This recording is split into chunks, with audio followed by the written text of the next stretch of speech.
Hi guys, today I'm going to be showing you how I make my buttercream frosting. This buttercream frosting is suitable for the large piping tips as well as the really small fine ones as well. It's a very smooth, almost mousse-like consistency. So let's get started. You are going to need icing sugar. Now you can use the pure icing sugar, but I like to use a soft icing mixture.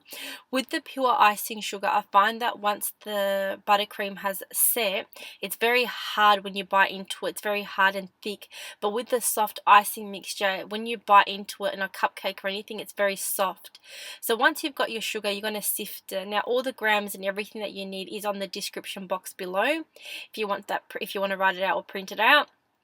And then once you've sifted all your icing sugar, you want it to be nice and smooth so you've got no big chunks of sugar in there. Then you're going to melt your butter. So you put your butter on a plate, pop it in the microwave and melt it. So you want to melt it so you've got it nice and soft. Doesn't matter if you've got a few big chunks in there.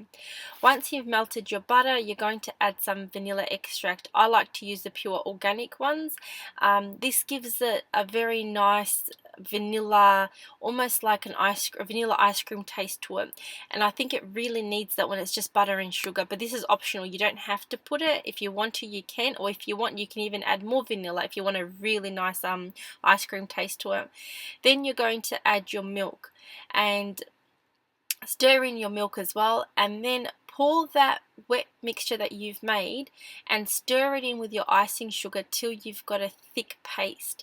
And once you've got that thick paste, you're going to pop the whole thing and put it in your electric mixer, put the paddle attachment and beat it on high. And you're going to beat it on high for about 8 minutes because you want it to be very light and fluffy. If you're using those hand electric mixers, you're going to have to beat it for about 15 or 20 minutes even on those. So I'd highly recommend that if you're into cakes, get yourself an electric mixer and it makes it a lot easier. So as you can see, as the beaters are going, it thickens up. It becomes very light. The color changes from bright yellow, it's gone to a pale yellow, and see how it's nice and light and fluffy. That's what you want. So this is a really beautiful texture, very mousse-like buttercream frosting. I love working with this buttercream frosting. If you have the right buttercream frosting, it makes piping really enjoyable.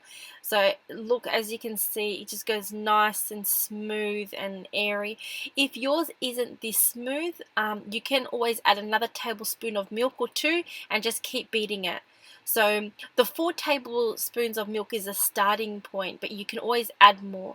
And this is enough to pipe about 20 cupcakes. So I've added a little bit of pink gel color and just mixing it in by hand, but you can mix it in by machine as well. And if you are new to working with buttercream and piping bags and piping tips, then what I would highly recommend you do is get your piping bag and put your buttercream frosting in the piping bag, but line a piece of baking paper on the table. So with that baking paper on the table, you're going to practice with the piping tip. So now I've got my piping bag, I filled it in with the frosting, and now I'm just going to practice on the table on the baking sheet. Now once you finish practicing, all you're going to do is get a spatula, put it back in your bowl and keep practicing and keep practicing. If it gets too soft, just whip it up again. So this is the best way to practice if you're new to buttercream frosting. So as you can see, you can use this frosting to make high ones. It gives a nice, a very nice clean finish. So I hope you guys enjoyed this tutorial, and I hope you watch me on the next one. Thanks so much. See you next time. Bye.